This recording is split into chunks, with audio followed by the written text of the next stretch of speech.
আসসালামু আলাইকুম বন্ধুরা। তো সরকারের নতুন নিয়ম কয়টা সিম কার্ড রাখতে পারবেন, একটা সিম কার্ডের মেয়াদ কত, আর প্রবাসীরা কিভাবে 3 বছর বা 5 বছর বিদেশে বসেও সিমটা অ্যাক্টিভ রাখতে পারবেন।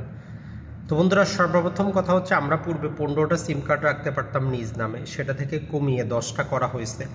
এখন সরকার চাচ্ছে শুধুমাত্র 5টা করার জন্য।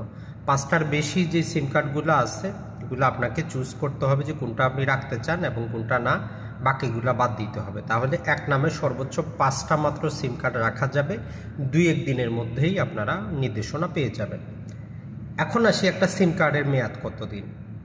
আপনি যখন একটা সিম কার্ড ক্রয় করেন, এটা আজীবন যতদিন বাংলাদেশ আছে, কোম্পানি আছে, আপনি ব্যবহার করবেন, কোনো সমস্যা নেই। কিন্তু যখন থেকে আপনি এটা ব্যবহার করা বন্ধ করে দেন, এই বন্ধ অবস্থায় যদি 15 মাস যদি থাকে, এই রকম 15 মাস থাকলে ওই সিম কার্ডটা তখন তারা বন্ধ করে দিয়ে অন্যজনের কাছে বিক্রি করে দেয়। তার মানে আমরা বলতে পারি একটা সিম কার্ডের মালিকানা যদি আপনি ব্যবহার না করেন, এটা হচ্ছে মাত্র 15 মাস।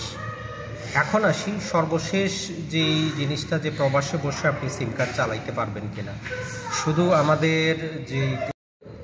শুধুমাত্র গ্রামীণ ফোন প্রবাসী প্যাক নিয়ে এসেছে, সেখানে 2টা ক্যাটাগরি দিয়ে বিভক্ত আছে। আপনি দেশের বাইরেও মোবাইলটা ব্যবহার করতে পারবেন 3 বছর এবং 5 বছর, 2টা ক্যাটাগরি দেওয়া আসে। 994-1494 টাকা বিকাশ করলেই রিচার্জ যদি আপনি করেন সেখানে, তাহলে সেটা অ্যাক্টিভ হয়ে যাবে। বিদেশে বসে আপনি ওটিপি পাবেন, ইনকামিং পাবেন, সব কিছু ব্যবহার করতে পারবেন।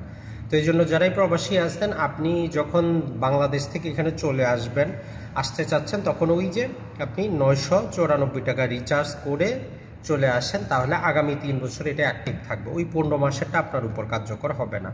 আশা করি এই ছোট্ট ছোট্ট জিনিসগুলো আপনাদের জানা প্রয়োজন, সবার উপকারে আসবে। ভিডিওটা বেশি বেশি শেয়ার করবেন। আসসালামু আলাইকুম।